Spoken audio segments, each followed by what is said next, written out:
స్వామీజీ ఆరుని అలా చూసుకుంటూ ఇంట్లోకి వెళ్ళడంతో అప్పుడు ఆరు గుప్తా గారు అసలు నేను ఇక్కడ ఉన్నట్టుగా ఆయనకు ఎలా తెలిసింది, ఎందుకు ఆ స్వామీజీ నా వైపుగా చూసినట్టుగా నాకు అనిపించింది అని చెప్పి అంటూ ఉంటే నేను ఇప్పుడు చెప్పబోయే సమాధానం నీకు నచ్చదు బాలిక అని చెప్పి గుప్తా అంటూ ఉంటాడు. ఇక దాంతో ఆరు ప్లీజ్ గుప్తా గారు ఎందుకో చెప్పండి అని. అంతకుముందు గుప్తా మరొక 2 రోజులు నువ్వు ఈ లోకం విడిచి వెళ్లాల్సి వస్తుందన్న మాట గుర్తు చేసుకుని, అంటే మీరు చెప్పింది నిజమా గుప్తా గారు, నేను నిజంగా ఈ లోకం విడిచి వస్తాను అని చెప్పి ఆరు అంటూ ఉంటుంది. ఇక అప్పుడు గుప్తా చూడు బాలిక, నీకు గతంలో ఎన్నోసార్లు హెచ్చరించాను విధికి వ్యతిరేకంగా వెళ్ళొద్దని, అయినా నా మాటలను ఉల్లంఘించి నువ్వు విధికి వ్యతిరేకంగా వెళ్ళావు. ఇప్పుడు కూడా నువ్వు అదే చేయాలనుకుంటే కోరి నీ కుటుంబానికి కష్టాలు తీసుకొచ్చి పెట్టినట్టే అని చెప్పి గుప్తా ఆరుని హెచ్చరిస్తూ ఉంటాడు. చూడు నువ్వు నా మాట వినడం లేదు, అందుకే నేనేం చేయాలనుకున్నానో అది మీ అత్తమామల చేత ఆ విధి చేయిస్తుంది. వాళ్ళ మదిలో మొదలైన అలజడే నువ్వు ఈ లోకం విడిచి వెళ్ళిపోయేలాగా చేస్తుంది అని చెప్పి గుప్తా అంటూ ఉంటాడు. ఇప్పటికైనా మించిపోయింది ఏమీ లేదు, నీ కుటుంబంతో గడిపిన ఆ క్షణాలను నెమరు వేసుకుంటూ ఆనందంగా నాతో పాటు మా లోకానికి వచ్చేసాయని గుప్తా అంటూ ఉంటే లేదు గుప్తా గారు, ఆ మనోహరి నా కుటుంబాన్ని నేను లేకపోతే ఏదైనా చేస్తుంది, మిస్సమ్మను చంపాలని చూస్తుంది, అందుకే నేను మీతో పాటు రాలేను, అది దాని సొంత కూతుర్ని వదిలిపెట్టిన కసాయి అని చెప్పి ఆరు అంటూ ఉంటే అప్పుడే బాల్కనీలోకి మనోహరి వచ్చి నీ డౌట్ నిజమే ఆరు, నీ కుటుంబాన్ని ఎట్టి పరిస్థితుల్లోనూ నేను విడిచిపెట్టను, నీకు తెలుసు కదా నా గురి ఎప్పటికీ తప్పదని, నేను నీతో చెప్పినట్టుగా ఆ మిస్సమ్మ అంతు చూస్తాను అని చెప్పి మనోహరి లోపలికి వెళ్ళిపోతుంది. ఇక ఆరు కంగారుగా కిటికీ దగ్గరికి వచ్చి స్వామీజీ ఏం చెప్పబోతున్నారా అని చెప్పి వింటూ ఉంటుంది. స్వామీజీ ఇంట్లోకి వచ్చి కూర్చున్న తర్వాత నిర్మలమ్మ సదాశివం గారు ఇద్దరు కూడా స్వామీజీ ఎందుకో తెలీదు ఈ మధ్య మా ఇంటికి కీడు జరుగుతున్నట్టుగా అనిపిస్తుంది అని చెప్పి అంటూ ఉంటారు. ఇక దాంతో స్వామీజీ సరే ఆ కీడు ఎందువల్ల జరిగిందో నేను తెలుసుకుంటానని చెప్పి అంటూ ఉంటారు. ఇక ఆ తర్వాత భాగ్య ఎక్కడికి వస్తుంది. నమస్కారం స్వామీజీ అని చెప్పి భాగ్య అంటూ ఉంటే అదిగోండి స్వామీజీ మా చిన్న కోడలు తనే అని చెప్పి నిర్మలమ్మ అంటూ ఉంటుంది. దాంతో స్వామీజీ భాగ్య వైపు చూస్తూ ఇన్నాళ్లకు చేరాల్సిన గమ్యం చేరవా తల్లి అని చెప్పి అంటూ ఉంటారు. ఇక ఆ తర్వాత అమర్ అక్కడికి వస్తాడు. నమస్కారం స్వామీజీ అని చెప్పి అమర్ అంటూ ఉంటే ఇక అప్పుడు స్వామీజీ చూడమర్, నీకు ఇది అర్థం లేని పెళ్ళి అయ్యుండొచ్చు, కానీ మీ ఇద్దరి కలయిక ఒక అద్భుతం, మీ ఇద్దరి పెళ్ళి జరగడానికి విధి చాలా పెద్ద నాటకమే ఆడింది అని చెప్పి ఎన్ని కష్టాలు వచ్చినా కూడా ఒకరి చెయ్యి ఒకరు వదలకుండా ఆనందంగా ఉండండి అని చెప్పి స్వామీజీ అమర్కి భాగ్యకి చెబుతూ ఉంటాడు. ఇక తర్వాత మనోహరి అక్కడికి వస్తుంది. మనోహరి వైపు చూస్తూ అసలు ఈ ఇంటితో ఎటువంటి సంబంధం లేని ఈ అమ్మాయి ఇక్కడెందుకు ఉంటుందని చెప్పి స్వామీజీ అంటూ ఉంటారు. మా పెద్ద కోడలి స్నేహితురాలు అని చెప్పి నిర్మలమ్మ అంటూ ఉంటుంది. చావుతో వచ్చిన స్నేహమా మీది అని చెప్పి స్వామీజీ అంటూ ఉంటారు. మనోహరి షాకింగ్గా చూస్తూ ఉంటుంది. చెప్పమ్మా మీది ప్రాణాలు ఇచ్చే స్నేహమా ప్రాణాలు తీసే స్నేహమా అని చెప్పి స్వామీజీ అలా అడుగుతూ ఉంటే మనోహరి కంగారు పడుతూ ఉంటుంది. మనోహరి వైపు బాగి సీరియస్గా చూస్తూ ఉంటుంది. ఇక స్వామీజీ మనోహరితో నువ్వు అలా తడబాటు పడుతూ ఉంటేనే అర్థమవుతుందిలేమ్మా అంటూ మనది కాని దానికోసం మనం ఎంతలా తాపత్రయపడినా కూడా అందులో ఎటువంటి ప్రయోజనం ఉండదు, కాబట్టి మనకి ఏది రాసి పెట్టి ఉంటే అదే జరుగుతుందని సరిపెట్టుకుంటే మంచిదని చెప్పి ఇక అలా స్వామీజీ ఇండైరెక్ట్గా మనోహరిని హెచ్చరిస్తూ ఉంటారు.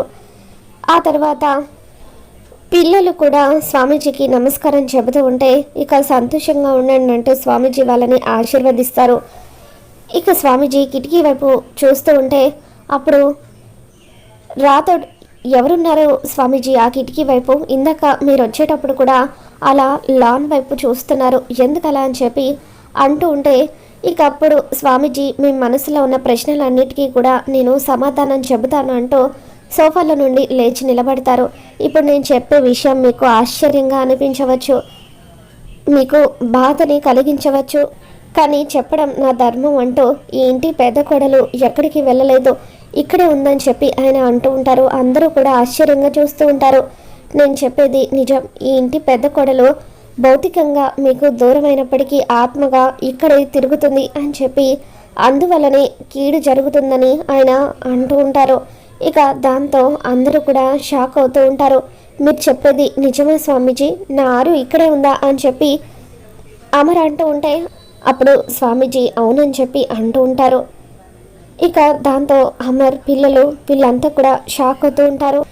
చనిపోయిన తర్వాత ఆత్మ పరమాత్మలో లీనమవుతుంది కదా, మరి అటువంటప్పుడు ఆత్మ ఇక్కడ ఉండడం ఏంటి అని చెప్పి సదాశివం గారు అడుగుతూ ఉంటారు. ఇక అప్పుడు స్వామీజీ చనిపోయిన తర్వాత అమ్మాయి అస్థికలను మీరు ఇంకా పుణ్య నదిలో కలపలేదు కదా, మరి ఆత్మకు మోక్షం ఎలా లభిస్తుంది, అందుకే తను ఇక్కడే తిరుగుతుంది అని చెప్పి స్వామీజీ అంటూ ఉంటారు.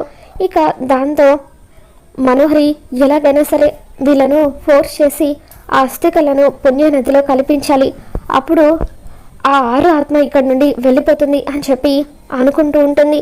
ఇక ఆరు గుప్తాతో గుప్తా గారు నా ఇష్టం లేనిది మీరు ఇక్కడ నుండి నన్ను తీసుకువెళ్ళలేరు కదా అని చెప్పి అంటూ ఉంటే అప్పుడు గుప్తా అస్థికలు నదిలో కలిపితే మాత్రం నువ్వు ఈ లోకంలో ఉండడానికి కుదరదు బాలిక, అందుకే విధికి వ్యతిరేకంగా వెళ్ళడానికి నువ్వు ఏం పనులు చేయొద్దు, ఈసారి కనుక నువ్వు అలా చేస్తే ఖచ్చితంగా కష్టాలను కొని తెచ్చుకుంటావని చెప్పి హెచ్చరిస్తూ ఉంటారు. ఇక మా ఆరు మేడం ఎక్కడుందని చెప్పి రాతోట అంటూ ఉంటే తన ఉనికి మాత్రమే నాకు తెలిసింది, గాలి ఎక్కడుందని చెప్తే నేను ఏం సమాధానం చెప్పగలను, తను అక్కడ ఉండొచ్చు, గుమ్మం దగ్గర ఉండొచ్చు, లేదంటే ఈ కిటికీ దగ్గర కూడా ఉండొచ్చు అని చెప్పి స్వామీజీ అంటూ ఉంటారు. ఇక అమర్ ఆరుని తలుచుకుంటూ అలా ఏడుస్తూ బయటకు వచ్చి ఆరు ఆరు అని చెప్పి పిలుస్తూ ఉంటాడు.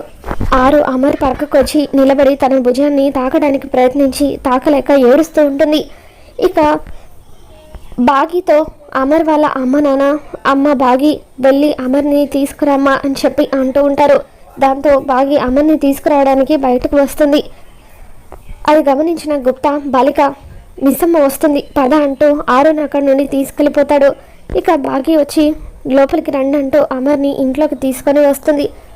ఆ తర్వాత రాథోడ్ స్వామీజీతో కానీ స్వామీజీ మా ఆరు మేడం వల్ల ఈ ఇంటికి కీడు జరుగుతుందంటే నేను నమ్మలేకపోతున్నాను అని చెప్పి అంటూ ఉంటాడు. కీడు జరిగేది మీ మేడం వల్ల కాదు, కొంతమంది స్వార్థం వల్ల అని చెప్పి మనోహరి వైపు స్వామీజీ సీరియస్గా చూస్తూ ఉంటారు. ఈ ఇంటికి జరగబోయే కీడుని ఒక రక్షక కవచంలాగా పెద్ద కోడలు కాపాడుతుంది అని చెప్పి స్వామీజీ అంటూ ఉంటారు. ఈ ఇంటి పెద్ద కోడలి వల్ల ఎటువంటి చెడు జరగడం లేదు, కానీ ఆ పెద్ద కోడలికి మోక్షం కలిగించాల్సిన బాధ్యత మన మీద ఉంది కదా, అందుకే అస్థికలు కలపాలంటున్నాను అని చెప్పి స్వామీజీ అంటూ ఉంటే ఇకప్పుడు అంజు స్వామీజీ దగ్గరికి వచ్చి నిజంగా మా అమ్మ ఇక్కడే ఉందా స్వామీజీ అని చెప్పి అడుగుతూ ఉంటుంది. అవును తల్లి అని చెప్పి స్వామీజీ అంటూ ఉంటారు. ఇక మనోహరి ఎలాగైనా వీళ్ళను ఒప్పించి అస్థికలు నదిలో కలిపేలాగా చేయాలనుకొని పాపం నారు ఒంటరిగా ఎంతలా బాధపడుతుందో ఏంటో, తనకు నేను తోడుగా ఉంటే కనీసం ధైర్యమైనా చెబుతూ ఉండేదాన్ని, ఇప్పుడు నేను కూడా లేను కాబట్టి తను ఒంటరిగా ఎంత నరకం అనుభవిస్తుందో, అందుకే వీలైనంత తొందరగా తన అస్థికలను నదిలో కలిపేస్తే బాగుంటుందని చెప్పి అంటూ ఉంటే ఇక మనోహరి ఎందుకలా మాట్లాడుతుందో తన కుట్ర ఏంటో తెలుసుకోవడం కోసం అని చెప్పి బాగి అలా మనోహరి వైపు కోపంగా చూస్తూ ఉంటుంది. మరి రాబోతున్న ఎపిసోడ్లో ఏం జరగబోతుందో మళ్ళీ మేము ఛానల్లో తెలుసుకున్నాం. ఈ వీడియో మీకు నచ్చినట్లయితే తప్పక లైక్ చేయండి.